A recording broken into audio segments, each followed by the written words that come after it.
रहमानिर्रहीम। Ninth class आज का हमारा lecture number 22 is related to Bohr atomic model. इससे पहले हम लोगों ने रदरफोर्ड एटॉमिक मॉडल जो है उसके डिफेक्ट्स को क्लियर किया था। उन डिफेक्ट्स को देखते हुए बोहर ने अपना एक नया मॉडल जो है वो इंट्रोड्यूस करवाया था, जिसके मुताबिक उसने ये कहा था कि इलेक्ट्रॉन जो है वो कॉन्टीन्यूसली रिवॉल्व कर रहा है न्यूक्लियस के गिर्द with it can not emit और एब्जॉर्ब एनर्जी कॉन्टीन्यूसली। लेकिन वो एनर्जी जो है वो कॉन्टीन्यूसली एब्जॉर्ब भी नहीं करता और एमिट भी नहीं करता। सो इसकी बेसिस पे उसने कुछ पासुलेट्स दिए, कुछ मेन पॉइंट्स दिए। उन मेन पॉइंट्स को देख लेते हैं। That is related to your long question. ये आपका लॉन्ग क्वेश्चन है। पहला मेन पॉइंट उसका ये था कि hydrogen atom consist of a tiny nucleus and electrons are revolve in one of circle orbit of a radius R around the nucleus. इसके पहले पॉस्टुलेट का मतलब ये है कि बोहर ने जिस एटम को लेकर अपना मॉडल डिस्कवर किया था या बताया था, या उसने जिस एटम को सबसे पहले स्टडी किया था, दैट वाज हाइड्रोजन। उसने कहा कि हाइड्रोजन जो है वो बहुत ही छोटे न्यूक्लियस पर मुश्तमिल होता है, जिसके अंदर इलेक्ट्रॉन जो है वो एक सर्कल ऑर्बिट के गिर्द घूमते हैं, और इस सर्कल ऑर्बिट का एक ख़ास रेडियस होता है जिसके गिर्द वो घूमते हैं। यानी हर ऑर्बिट अपने ख़ास रेडियस पे अपने अंदर इलेक्ट्रॉन को रिवॉल्व करवाता है।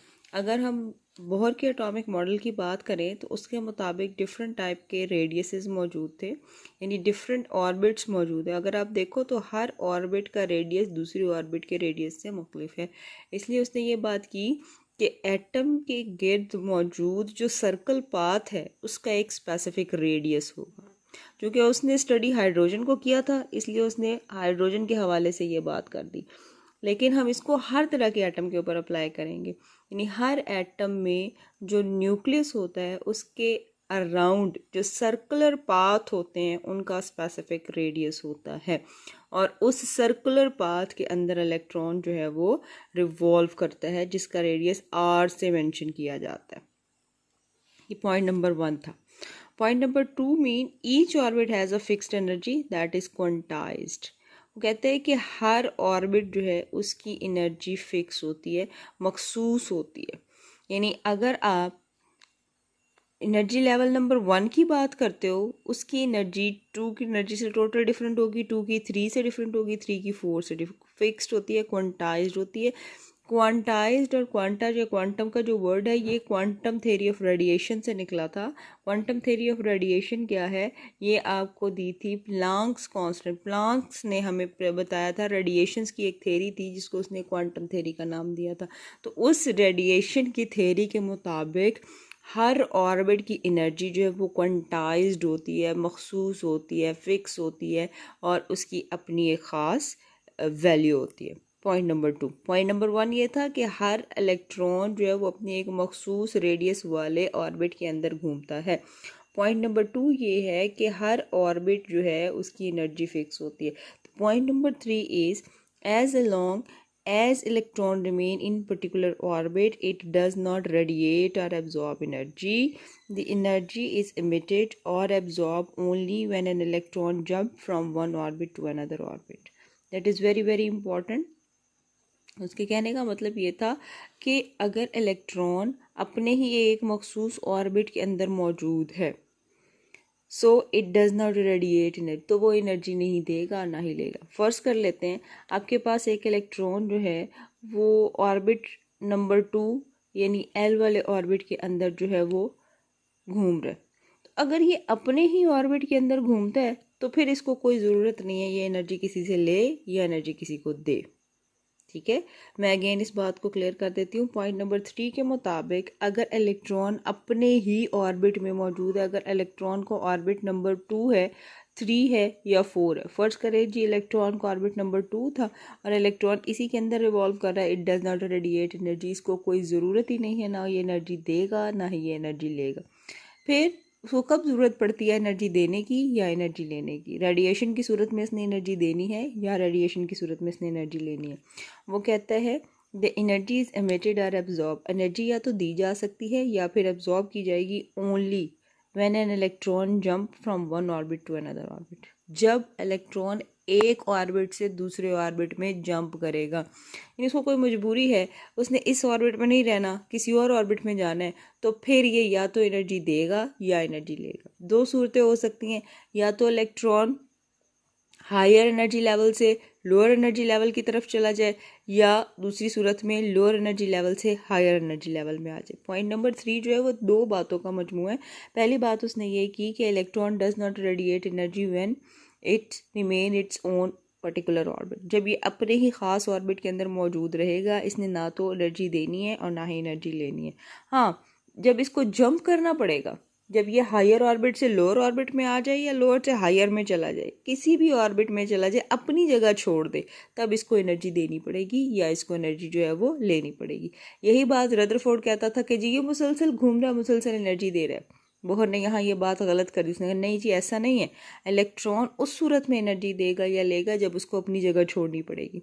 जब वो अपनी ही जगह पे मौजूद है, अपने ही घर में मौजूद है, अपने ही ऑर्बिट के अंदर रिवॉल्व कर रहा है, उसको ज़रूरत ही नहीं है ना वो एनर्जी दे ना वो एनर्जी ले। हाँ, जब उसको जंप करना है, जब उसको किसी दूसरे ऑर्बिट में जाना है, तब उसने एनर्जी लेनी या देनी है। ठीक है जी। अच्छा, पॉइंट नंबर 4 क्या है? Electron jump from lower orbit to higher orbit, it absorb energy, and it jump from higher orbit to lower orbit, it radiate energy. इस चीज़ को थोड़ा सा हमने क्लियर करना है। वो कहते हैं जी एनर्जी इलेक्ट्रॉन ने लेनी कब है और एनर्जी इलेक्ट्रॉन ने देनी कब है। फ़र्ज़ करें ये जो इलेक्ट्रॉन था, इलेक्ट्रॉन नंबर 2 जो शेल नंबर 2 में मौजूद है, जिसका नाम हमने रखा था शेल एल। वो कहते हैं फ़र्ज़ करें आपका इलेक्ट्रॉन जो है वो एन नंबर 2 में मौजूद है और इसने जाना है, यहाँ कोई और शेल नंबर मौजूद है, that is 7, n is equals to 7। तो इसने अपनी जगह छोड़कर यहाँ आना है। तो देखें ये नंबर 2 से कहाँ आ गया? नंबर 7 में। लोअर एनर्जी लेवल से कहाँ आ गया? हायर एनर्जी लेवल पे। कहते हैं कि अगर इसको लोअर से जाना पड़े हायर की तरफ तो क्या करेगा? कहते हैं कि जी लो पर इसकी एनर्जी कम है, इसने हायर एनर्जी लेवल पे जाना है, तो इसको एनर्जी ज़्यादा चाहिए, तो ये एनर्जी एब्जॉर्ब करेगा। ठीक है, ये बिल्कुल ऐसे ही आपने अपने से ज़्यादा किसी स्ट्रॉन्ग बंदे को मिलने जाना है, आप उसके मुताबिक अपने आप को ड्रेसअप करते हो, आप उसके मुताबिक अपने आप को लेके जाते हैं कि जी हमने उससे मिलने जाना है। ठीक हो गया। अच्छा, आप इलेक्ट्रॉन के साथ भी बिल्कुल ऐसे ही है, जब उसने अपने से ज़्यादा किसी स्ट्रॉन्ग ऑर्बिट में जाना है, किसी बड़े ऑर्बिट में जाना है, तो रास्ते में जितने ऑर्बिट आते जाएंगे उनसे एनर्जी थोड़ी थोड़ी लेता जाएगा कि जी मैंने किसी बड़े ऑर्बिट के पास जाना है। ठीक है, तो इस तरह से वो कहता है कि लोअर एनर्जी ऑर्बिट से जब उसने हायर एनर्जी ऑर्बिट में जाना है, एनर्जी क्या करनी है? एब्जॉर्ब करनी है। दूसरा उसके ऑपोजिट होगा। ठीक है, अगर उसने लोअर एनर्जी ऑर्बिट से हायर में जाना है तो उस कंडीशन में उसने एब्जॉर्ब की, लेकिन अगर वो हायर से, फर्ज करें इलेक्ट्रॉन यहाँ पड़ा हुआ है और इसने लोअर एनर्जी लेवल की तरफ जाना है, ये लोअर था, हमें पता कैसे चलेगा लोअर है या हायर है? एनर्जी नंबर से, जिसका नंबर कम है वो लोअर एनर्जी लेवल है, जिसका नंबर ज़्यादा है वो हायर एनर्जी लेवल। अगर इलेक्ट्रॉन हायर एनर्जी लेवल से कहाँ जा रहा है जी? लोअर में जा रहा है, तो इस कंडीशन में ये एनर्जी इमिट करेगा, इमिटेड दी एनर्जी, एनर्जी रिलीज़ करेगा। अब उसकी अपनी एनर्जी ज़्यादा है, उसने किसी ऐसे ऑर्बिट के पास जाना है जिसकी एनर्जी कम है, तो जिस ऑर्बिट के पास वो जा रहा है वो ऑर्बिट उसे कहता है कि जी मेरे पास इतनी एनर्जी लेकर ना आना, मेरे पास इतनी जगह नहीं है, मैं तुम्हारी इतनी एनर्जी को सेव नहीं कर सकता।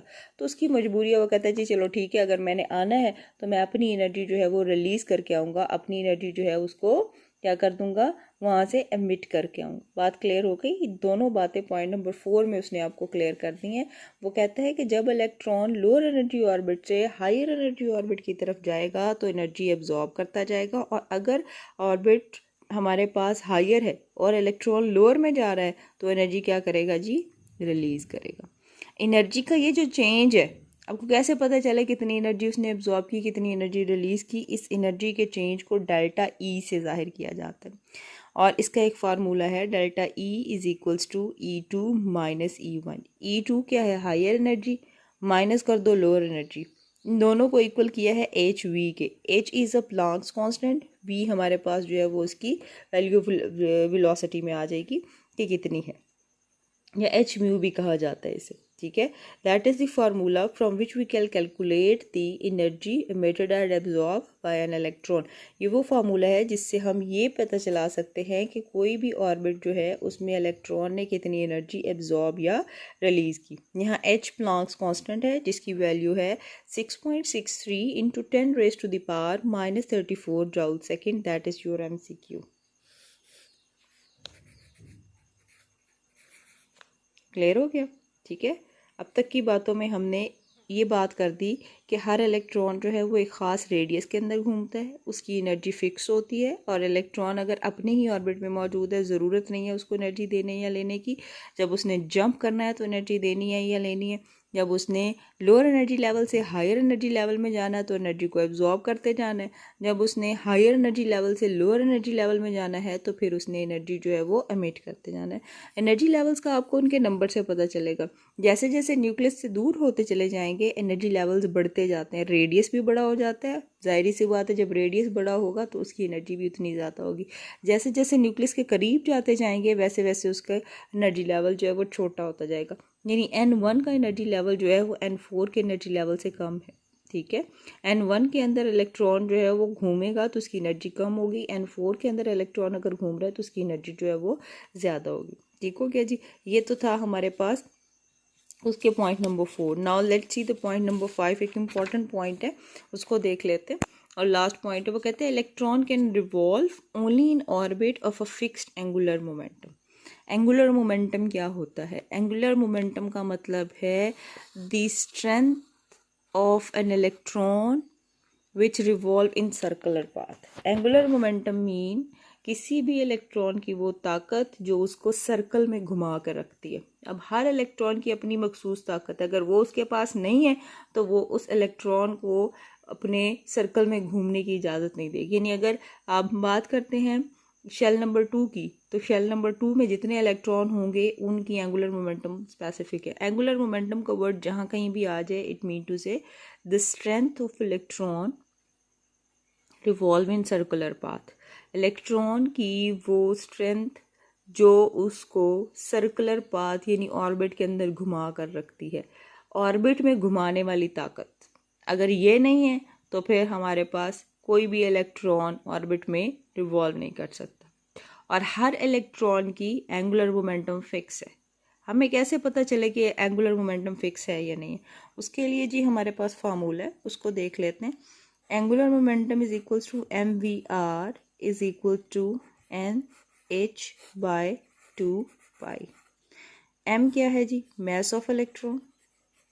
v क्या है? Velocity of electron. r क्या है जी?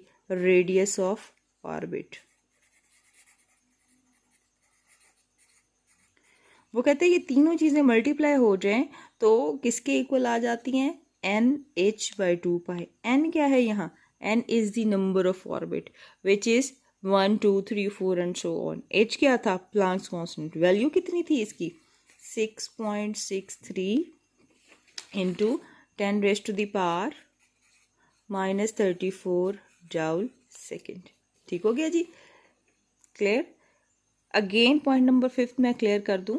वो कहता है कि electron can revolve only in orbit of a fixed angular momentum. Her electron अपने ऑर्बिट में घूमता है तो उसका एंगुलर मोमेंटम जो है वो फिक्स होता है, यानी उसकी घूमने की ताकत फिक्स होती है।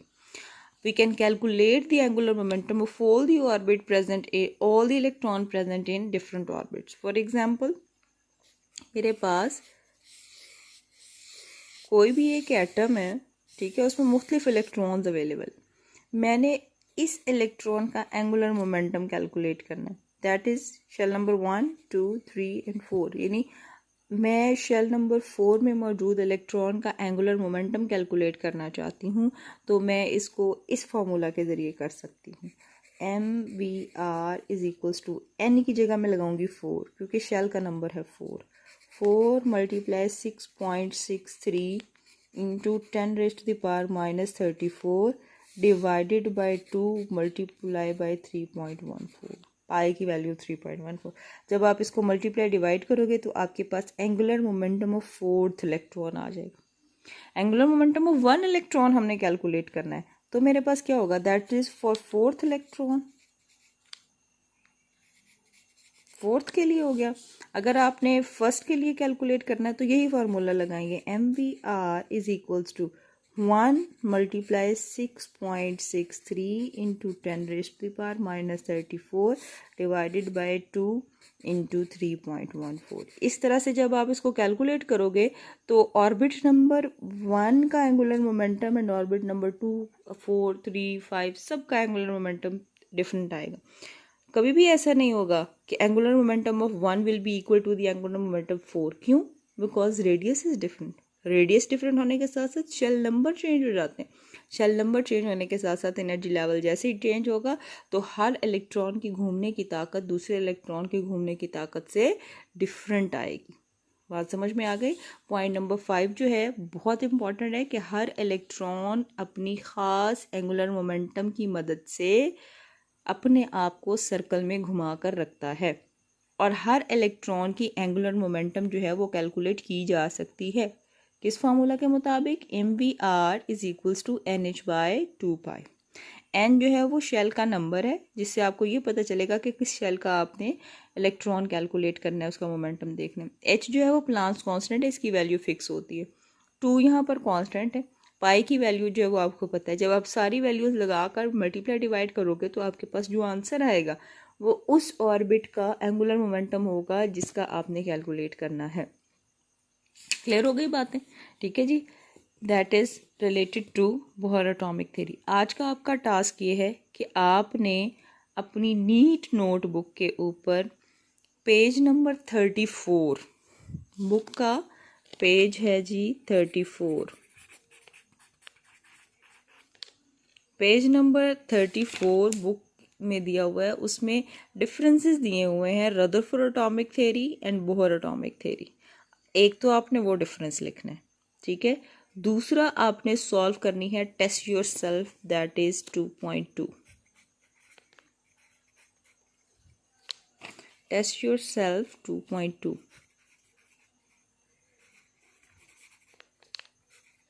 2.2 होम टास्क है ये। एक डिफरेंसेस लिखने हैं पेज नंबर 34 पे दिए हुए हैं अपनी नीट नोटबुक पे। दूसरा आपने टेस्ट योर सेल्फ सॉल्व करनी है, that is 2.2। 2.2 test yourself जो है वो आप सॉल्व करो, ठीक है जी। 9th क्लास बड़े ध्यान से इसको पढ़िएगा। रदरफोर्ड एटॉमिक मॉडल ये भी हमारा लॉन्ग क्वेश्चन है, बोहर एटॉमिक मॉडल ये भी हमारा लॉन्ग क्वेश्चन है। इनमें से कोई एक लॉन्ग क्वेश्चन पेपर में मस्ट आ जाता है। और शॉर्ट क्वेश्चन के हवाले से बता दूं, रदरफोर्ड के डिफेक्ट हर सूरत हर बच्चे को वर्ड टू वर्ड याद हों, क्योंकि ये मस्ट है। जिस तरह से मुझे इस चीज़ का बिलीव होता है कि आप लोग इस चीज़ को सुन रहे हो, इस चीज़ को समझ रहे हो, इसी तरह से ये चीज़ आप अपने जहन में रखें कि रदरफोर्ड के एटॉमिक मॉडल के जो डिफेक्ट्स हैं वो पेपर में मौजूद है। यानी ये ऐसा क्वेश्चन है जो आपको पहले बता दिया गया, इसलिए इस क्वेश्चन को बड़े ध्यान से प्रिपेयर कर लें, ठीक है जी। ओके बेटे, good luck and thank you.